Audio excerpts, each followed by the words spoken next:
As international leaders gather to discuss how to react to the latest show of aggression by North Korea, academics and experts have been hard at work publishing their own suggestions and views.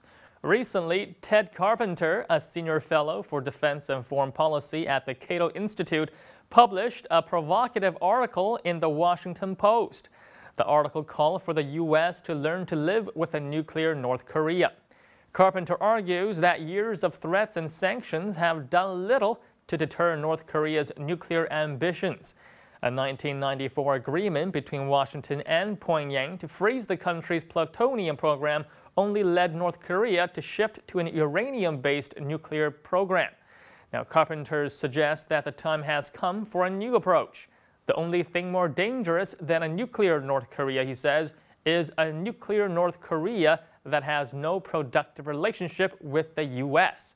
Now, if the U.S. does establish good relations with North Korea, it would not be the first time that the U.S. has turned a foe into a friend.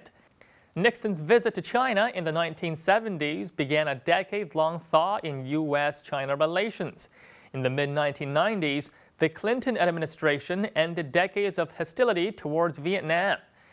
Now, if the U.S. were to accept a nuclear North Korea instead of implementing more sanctions, what would be the result? Well, let's hear what Chinese Weibo users have to say about the subject. If the U.S. decides to accept a nuclear North Korea, the biggest victim will not be the United States, but China. Just look at China's geography. Russia, India, and Pakistan are some of the world's biggest nuclear nations. If North Korea establishes itself as a nuclear nation, then frankly speaking, China will become the most dangerous place in the world. National interests are constantly changing. It is necessary to support the North Korea regime, but to live with a nuclear North Korea is definitely not a wise decision. I think the United States needs to admit that a nuclear North Korea threatens their political hegemony. But at this point, it may not be that important what they say because they do not have the power to start a second Korea War. In 2006, North Korea became the world's 8th atomic power when it conducted its first underground nuclear weapons test. Now, although the country has continued to test nuclear weapons against the United Nations bans, it is still unclear whether North Korea actually has the ability to deliver a nuclear warhead. Now, despite 3 nuclear tests, experts believe the country has a long way to go before it can present a serious threat to the world. North Korea has yet to develop a nuclear warhead small enough to fit atop its missiles, nor has it tested technology that can withstand the heat of re-entry into the atmosphere. Now, most importantly, it's not clear that North Korea could aim a nuclear missile with much accuracy.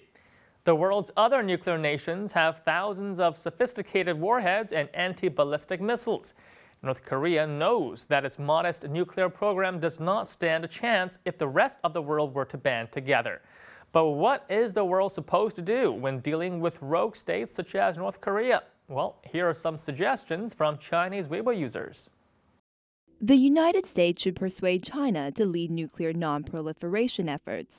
Most of the nuclear states that have not signed on to the Nuclear Non-Proliferation Treaty, such as India, Pakistan, Iran, and North Korea, are all located near China and have significant ties with the country. The U.S. has definitely kicked the ball into China's court in terms of containing North Korean nuclear ambition. China is in a tricky situation. It must keep watch over a nuclear neighbor. And the worst part is that it's not proven the neighbor knows how to play with their nuclear weapons properly. The success of the North Korean nuclear test proves that U.S. policy towards the DPRK has failed. Now the U.S. is likely to take on an even more aggressive stance.